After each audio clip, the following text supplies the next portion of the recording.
This conference has been remarkable. We have had Achim Steiner of UNEP to open the conference, and now we have had Dr. Pachauri of IPCC to close the conference. Wonderful conference with the wonderful audiences and participants of this conference. I'm sure that you are, like me, well satisfied. Lastly, but not the least, I would like to give the floor to Mr. Rolland Smith, award-winning broadcast journalist, author, and poet. I'm delighted that he has agreed to share with us a moment of reflection by reading a poem he has written specially for this conference. Mr. Smith. Mr. Akasaka, Mr. Jordan, Mr. Pachauri, good afternoon, delegates, and old friends that I see in the audience. I thank you for your attention. I am a journalist by profession and a poet by choice. My words of reflection are brief today as I acknowledge the talent and the photographic creativity of two friends. Canadian photographer Claude Charlebois, the gentleman standing right there,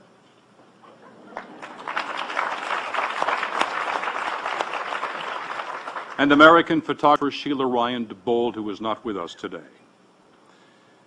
I believe it is appropriate at this hour to give thanks and thought to the science of mankind for the astute observations and predictions presented at this conference. It is also appropriate to reflect on the opening of our hearts to the radiance of the omnipresent feminine aspect of nature. We, the present and future of the planet, must inspire others to collectively acknowledge with gratitude the abundant but fragile gifts found not only in nature, but also in the family of humankind. And we realize then that we are the nature we abuse. As we leave this conference today, let us remember to mother the earth and thank her for the cleansing where she can of our pollution and ask for her help to understand climate change and its impact. Thank her for the sparkle of pure water and for its sweet taste. Thank her for the refreshing coolness of rain, for moist soil and seed, and for the fragrance and color of flowers. Let us also thank the guiding force of many names for the blue bundling of sky and its climate that reminds us of our vulnerability, for the sweet melodies of the feathered ones, for the healing and nourishment of flora and fauna, and the special uniqueness of new friends at this conference, and for those at home who share the enthusiasm of our hearts. To know about nature, science needs facts. To communicate with nature, we need imagination. Facts increase knowledge, imagination increases understanding. Even the great bard William Shakespeare understood mankind's connection to nature. In As You Like It, the Duke declares in the Forest of Arden, "There are tongues in trees, books in running brooks, and sermons in stones." The universal language to communicate with nature is poetry. It is the language of empathy between species. It is the synapse between man and the many realms of nature. Therefore, I offer a reflection of that connection.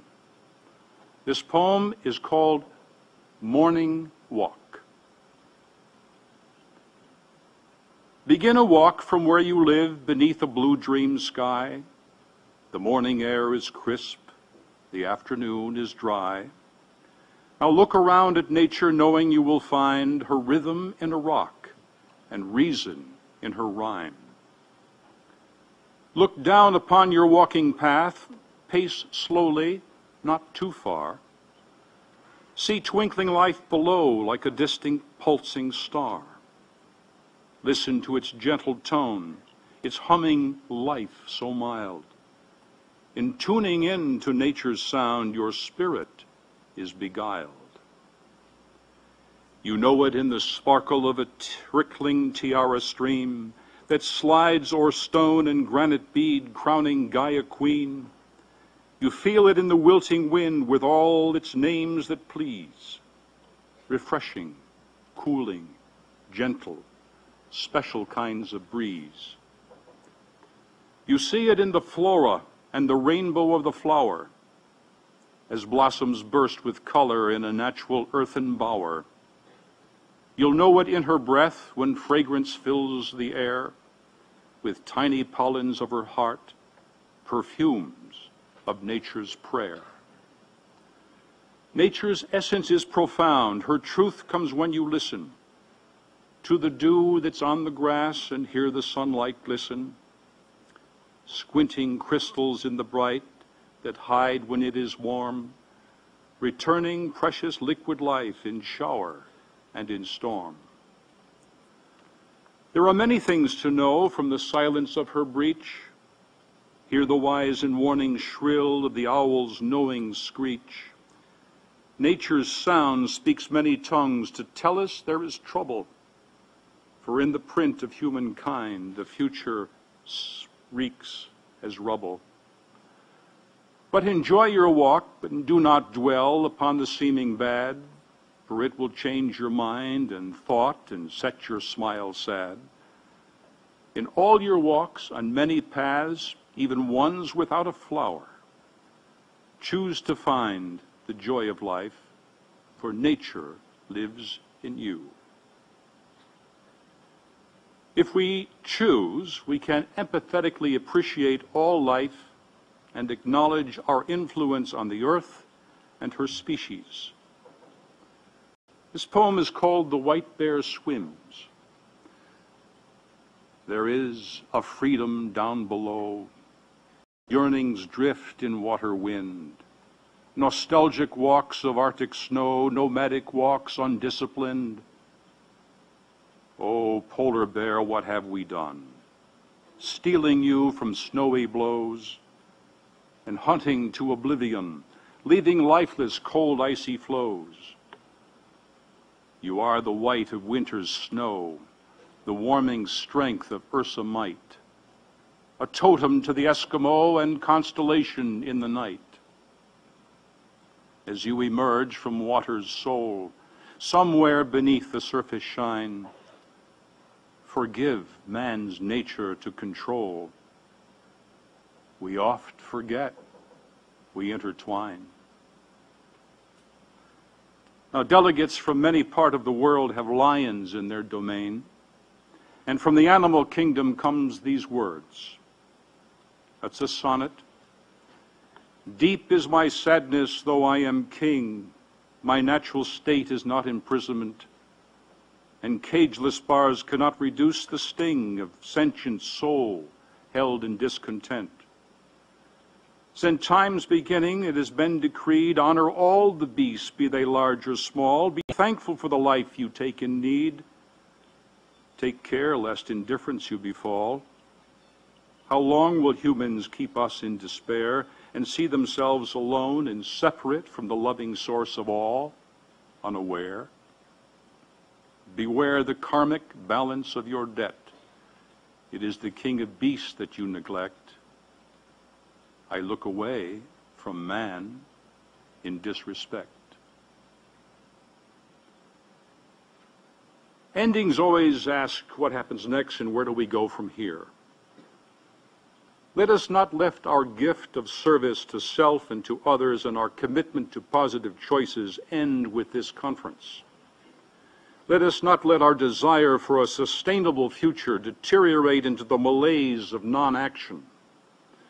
Let us remember that within each of us is an immense creative energy that can find a way out of any fear, any pollution, any problem, provided we have the intention to do so. By our individual and collective examples, we can encourage each other to listen to the life force of the heart. For it lets us hear the trees, the oceans, the plants, and the animals, and a sentient earth when it speaks to us. My friend Dr. Kenneth George Mills once said, "The masters of power have never given unto you or unto anyone an act to do without providing the essential ingredients for its accomplishment." The divine balance of nature is as natural as the breath of human life. When we alter nature with pollution, extinction of species, and resource waste, we set in motion consequences of enormous change. We have the power to change it and to heal the earth. I thank you for your attention and your intention.